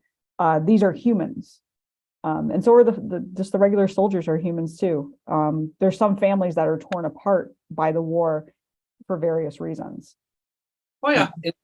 You go to the South, you still feel it. But I know the Spanish-American War of 1898 was the first chance the country had to fight together again, and a lot of the wounds kind of were put away. But I think a lot of stuff in the 50s and a lot came out and put divided again. But that doesn't mean you can't study the other side. And if you study a Claiborne, if you're a Southern guy and you study a Sherman, it just means you're more scholarly. It just means you want to. It means you're looking at the other side of it, which is a good thing. I mean, this MJ, I think she's still on here, is how much shit she's been catching for Cushman all of a sudden. Yeah. And it's funny is that she was, we had a really, really good episode with her a couple of weeks ago. And she was somebody who was an actress who became bi, and she was caught, and she was able to basically be freed because of Bragg's army pulling out, thanks to Rosecrans. But there are some people who have such vitriol for her, for example. I don't understand where that comes from, but that's part of that whole social media thing that continues with this. And doesn't mean if you're a Southern people, if you're a Southern, study Cushman. If you're a Northern, study Belle Boyd, study Sarah Slater. Yeah, study Sarah Edmonds. I mean, they're all fascinating characters that fit into the story of the Civil War. Oh, we had a question here from History Buff. He said he was listening to Jackson's. He thinks it's Jackson's book on Grant. I didn't know Sherman had a slight falling out with him due to politics. Any idea how true this is? It's talked about in O'Connell's biography, Fierce Patriot, about Sherman as well. And I've read it in some other ones too. But so Sherman and Grant during the Civil War are very close. They're best friends. After the Civil War, when Grant gets involved in politics, there's I think it's to do with giving Sherman more power as commander of the armies. And it was something that he and Grant apparently talked about near the end of the Civil War. And it starts to go through, and Sherman thinks he's got a chance. Well, Rawlins comes in and says, I don't think this is a good idea, Grant. And Rawlins at the time is dying of tuberculosis. And Grant basically agrees with Rawlins, does not tell Sherman. Sherman finds out about it, probably in the newspapers, which would have irked the hell out of him. And he goes to Grant and says, this is what we talked about. And Grant's like, I have to do this for Rawlins, he's dying, whatever. And Sherman just looks at him and says, very well, Mr. President, and leaves his office. And things were never really the same after that between them. If you're a football fan, think of Parcells Belichick around 1998 with the Jets. That's kind of what happened. They were, the assumption you're going to kind of take over, and then politics got involved, and he ends up they ends up fighting. Parcells keeps the Jets. Belichick comes to the Patriots. The rest goes from different history. But that's kind of these guys who with each other as a solid boss and subordinate. And there's going to be a day when the subordinate's going to take over, and it never really happens because other people kind of push. That's how I've always understood that the Sherman Grant thing. Yeah. For me, as a football guy, it seems to be a really good parallel in modern times if you really know that story between those two guys. But that's how I've always seen it. Mm-hmm. Yeah, no, it's a big falling out for two people that were probably their friendship is most well known in the Civil War. Just you have that moment between the two of them at Shiloh. There's the book written by, I can't remember who the book's by, but it's about their friendship and all that. And for them to have this falling out. Now they did kind of make amends near the end of Grant's life, but it was never ever the same after that. I don't think they were ever as close because Sherman stayed the hell away from politics. Said if he was elected, he would not serve. And and I am not a fan of Rawlins. I think he's he meddles. He's like a mother hen, The Rollins Charles Dana phenomenon. Yeah. Vicksburg again. That's always there. But it's funny how Grant kind of flips them and turns them. But those are interesting dudes. They were always there, kind of being, I don't want to say irritants, but they were always there. Mm-hmm. It was like they didn't. they never put like they were those politician types who never put their name on a ballot, but always wanted to stay involved. Yeah, and I have to say, one of the best parts, and there's many best parts of The Smoke at Dawn by Jeff Shaara, but is Rollins is in that book, and he's not like he's not a character who has his own chapters. So for anyone familiar or not familiar with Jeff Shaara's Western theater, it's got 4 books in it. It's kind of like written like Game of Thrones in the sense that each chapter is from another character's perspective. So in Smoke at Dawn, you have Clayburn and Bragg. You have Bauer, who is a Union soldier, and you have, I think it's Thomas and Grant and Sherman as characters in this. And Grant's inner monologue is one of the more funnier ones because he constantly is thinking about, he'll be like thinking about Rollins, and he refers to him as being like a mother hen. And that's exactly how Rollins is portrayed. Like there's one point where like Rollins is outside the door listening, and Grant figures it out because like he comes in right away when Grant says something. And at the time, Grant was like nursing an injury from falling off a horse. And Rollins was like, oh, you need to make sure you have people with you, blah, blah, blah. And Rollins is like, oh, and Grant's like, oh my God, if I fall in the river, I'll be okay, kind of thing. Like, kind of get off my back, dude. So Rollins is portrayed as a guy who's kind of a little bit too close to the point of being annoying for Grant. Yeah, it's that Mr. Burns Smithers effect, that Psycho-Finn type of. That's exactly what it's like Burns and Smithers. That's exactly what the Grant Rollins relationship is. That's kind of how, that's kind of how, for the most part, that's kind of how it's been. But it's it's interesting though when you study these guys, because when you're doing that, you're realizing their personalities are such that you can kind of understand and predict how they would act or how they didn't act. Grant clearly, whether it be from Julia or his own personality, had eyes on the prize at some point along the way. Yeah. And Sherman, he was happy to have Sherman around. He didn't pose a threat to him.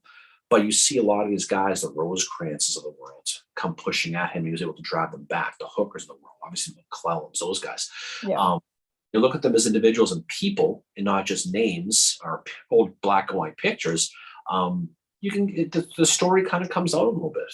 Yeah, you can appreciate what's happening more. History buff appreciated the Smithers. But that's who he is, though. Yes, he's Smithers. He just that.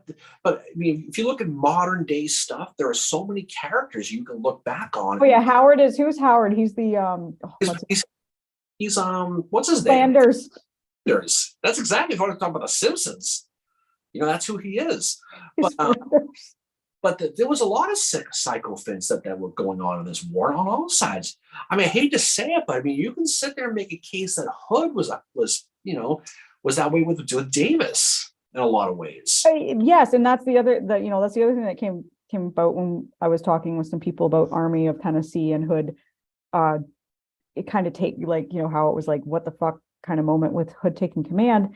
Hood is working behind the scenes with Davis, say like, oh, I need to take command, blah, blah, blah. Meanwhile, he's telling Joseph E. Johnson some of the stuff he should be doing on the Atlanta campaign, which Joseph E. Johnson does. And then Hood goes and criticizes him for it. So Hood is in the background kind of working his way into being commander. And this goes back to why I really take what Davis says about Albert Sidney Johnson with a grain of salt anymore, because of how Davis puts people in command, his track record, and all that. I don't know if Albert Sidney Johnson would be as good as what I once thought he would have been had he lived, just because of that. Because Davis had a tendency not to put people in command that should have been in command, like Beauregard. He put Lee in charge. Oh, I know. No, Lee's a good choice. Obviously, Lee's a good choice, but granted, it took until June. Johnson gets more, but Johnson gets shot. But I think Davis meddles more in the Western theater. Yeah, he does. Now you can make a case that it took him that long to put Lee in charge, who was in charge of the defenses of Richmond and the coastal defenses for the most part. But again, he did put Lee in charge of for the most part. Mm-hmm. Did tend to ignore Davis and do what he wants, especially Maryland campaign comes to mind. Okay, let's go, and I'm going to drop a note tomorrow that we're on our way, whatever. But I mean, he did. The problem, in my opinion, with Davis is he wanted to be out there fighting No, he himself. did. Absolutely. So he always felt that he was a lot of it was a Henry Halleck syndrome, right? Yep. Wanted to be a wartime hero, not a politician. And he could have done it, but he also didn't abdicate the throne either. Give it to old Big Yep. Judah, let him take over. History buff just mentioned the Civil War Simpsons episode. Well, I mean, it's so funny. So listen, you can look back, you can look at maybe because there's something wrong with me, but I'll watch these shows and I'll sit there and say, that's Charles Dana, that's Howard, that's Stewart. And there's a lot of because you know what? Modern, like The Simpsons is a parody on modern Yeah. civilization. And these people were a civilization having the same exact issues. You could, you can make a Seinfeld episode or the Office episode about the Civil War, depending on who you do it to. And it does make it easy to understand sometimes when you understand these people's personalities and what the issues were in a lot of cases. Yeah, but I can't get the Smithers thing. That needs to be a meme now. Smithers as Rollins. But that's the fun part about it, though, is that you can find different ways to understand and interpret it. And when you look at it that way, it is more entertaining. That's why it's many dates and names and places. That's no fun. Yeah. But being able to read between the lines and kind of tell the story in a way you can understand it. Everyone can understand the psychophant at the office, right? Everyone knows that. And you sit there and just imagine what a Rollins was or a Charles Dana was to Grant, just trying to shine their nose up to this guy. Yeah. Ironically, sent there to kind of submarine Grant. And it turned away. So he turned them. So and so he had, there's that great incident where Grant got completely, call me maybe, banged up style during the Vicksburg campaign, right? On a scale of 0 to Hasselhoff, he was one cheeseburger away from the hotel room. And instead of reporting him, Charles Dana basically covered the whole thing up. And he was there to talk about the drinking. So so Grant did have a way with him, did have a personality with him to help get with these people. And who knows what psychiatry was, how he must have been behind closed doors. So that's what's fun. That's why the more you study these diaries and get these personal stories, it helps you kind of unravel the mindset of some of these folks. Yeah, and to know what their what their motivations were when they're writing their memoirs, because I mean they all have motivations, whether you're Howard, whether you're Grant, whether you're Sherman, you have motivations. And it's good to read, it's Frank said Dwight is the Rollins to Grant's Michael Scott. You can make Dwight with Michael. That's you can. There's a lot of situations like that. If it helps in the relationship between the two, then there you go. But the thing about it though is the only thing is I think go for the Office real quick. I think Dwight wanted that position. Yes. I think Dana wanted that position. So there's a little bit of a contrast, but it's a good comparison though. It's fun to Roger mentioned too the Office going to Gettysburg, the Battle of Schrute Farms. I mentioned the Gettysburg Industrial Complex, which it's funny. I've seen people throw around the term Gettysburg Industrial Complex on Twitter, and then they listed as one of their favorite battlefields. So I'm like, well, I think make a choice. I mean, the thing about it though is I think we've done a pretty good job of avoiding Gettysburg in this little thing here.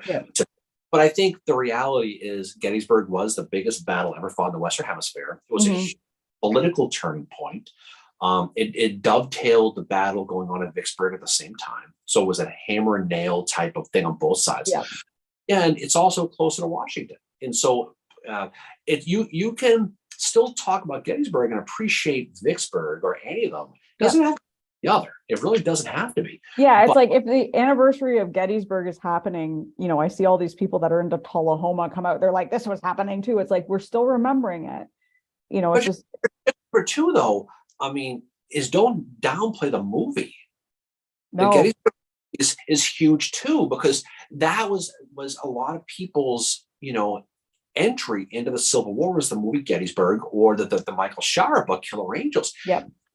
Everyone falls in love with their battlefield. We've always said a million times, the battlefield calls you, right? You don't pick your battlefield. The field picks you.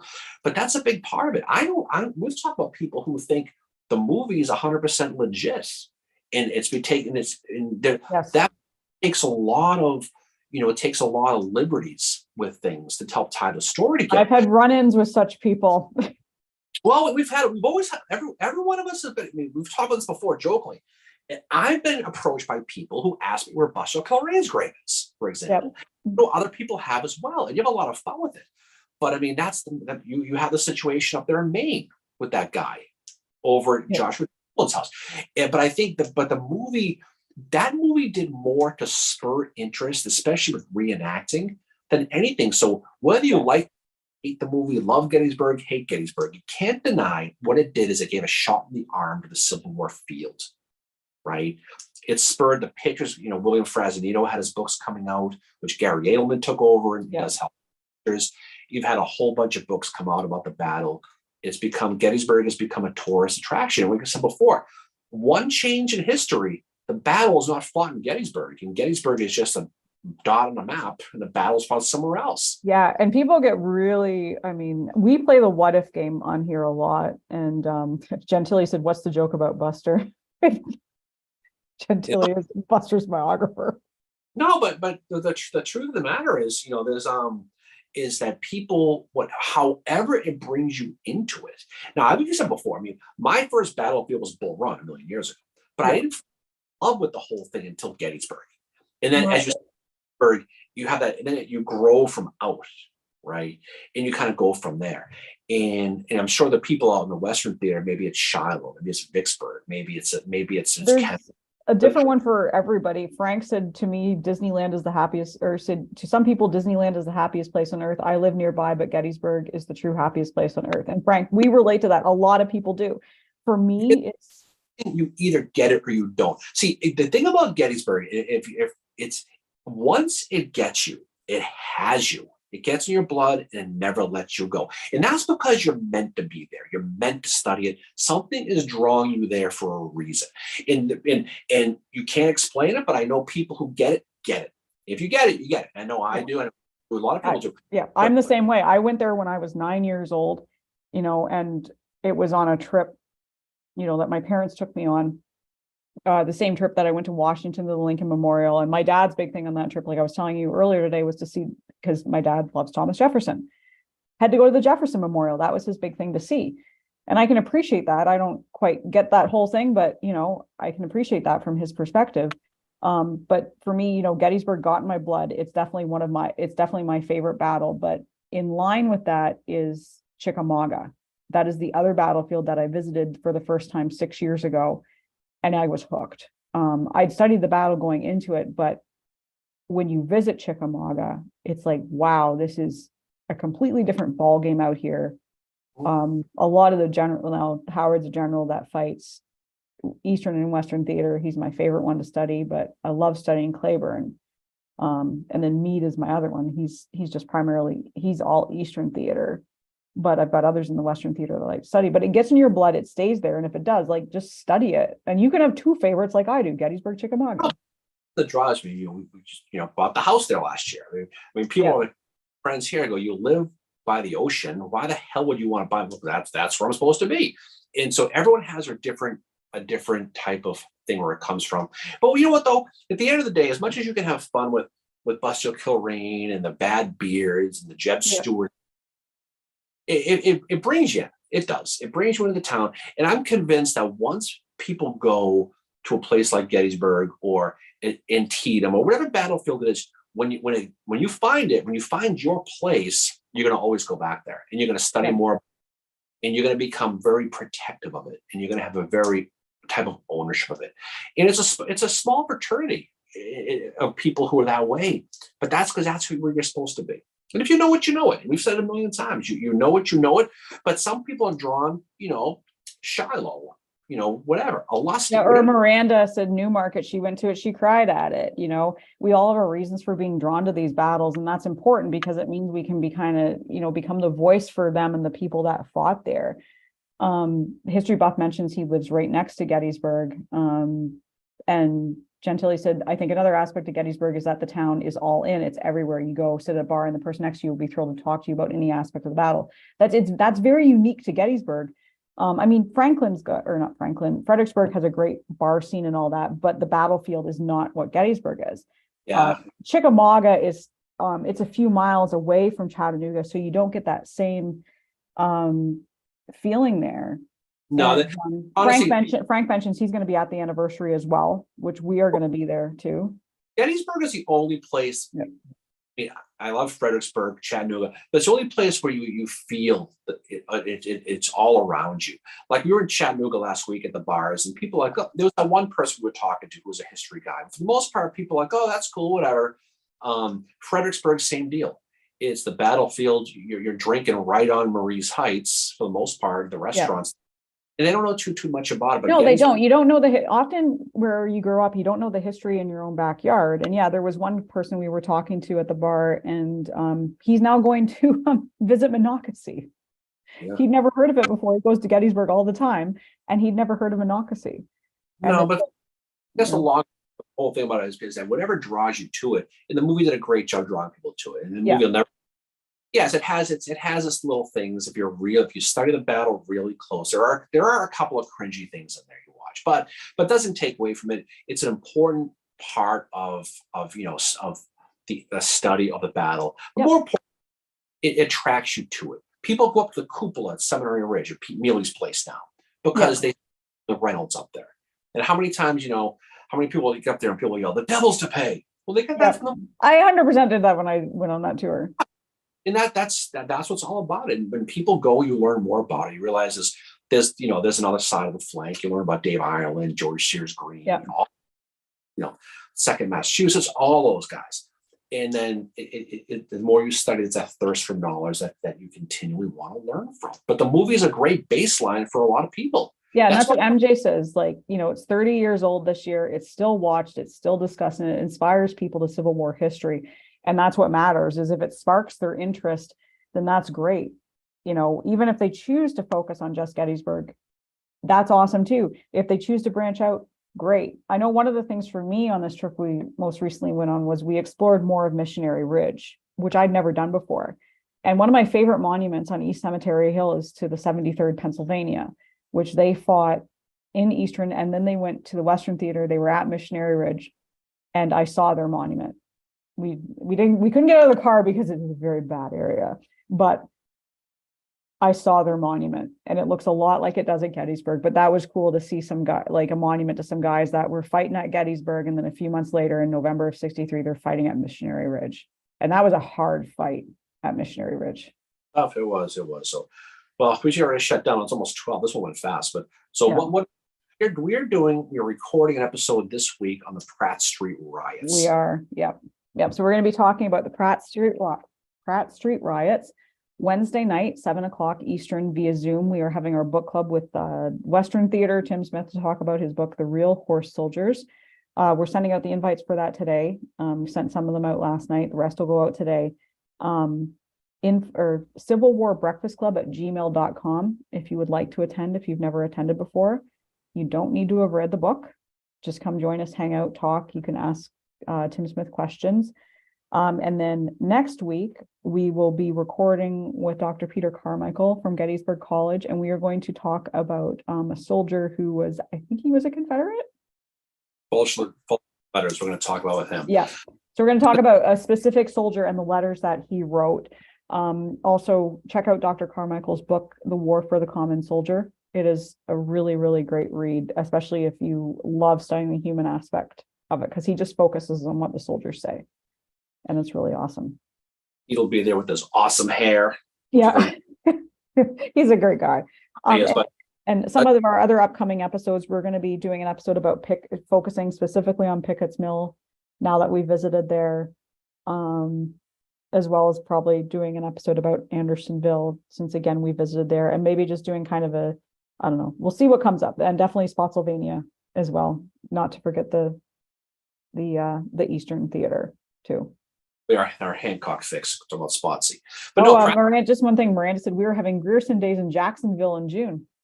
Oh, that's cool. That's cool. We'll have fun with Pratt Street and learn about Captain Folsby. Get to hear some stories about him.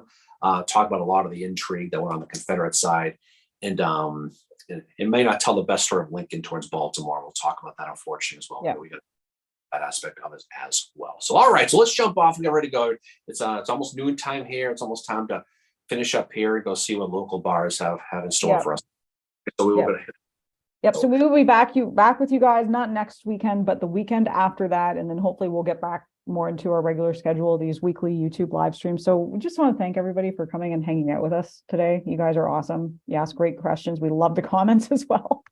Well, it's a lot of fun. I mean, like I said, many times there aren't a lot of people in your real life days you can sit around and talk Civil War stuff with because they think you're the local kook or whatever. But this is great. All opinions are always welcome, north, south, and it doesn't matter. It's just, feel free to Just jump. come here, talk about it, learn from each other. Remember, like when you read, question what you read and like read more about it just to have a more well-rounded view of it, even if it's kind of like, I mean, I've had to read stuff about Howard that I don't always like, but I appreciate the viewpoint because it might make me see something differently, No, but though check out check out the episode we just finished on with Pauline Cushman. That was that's what MJ just said. Thank you, Darren and Mayor, for having me on the last episode, and to those who checked it out. Yes, thank you.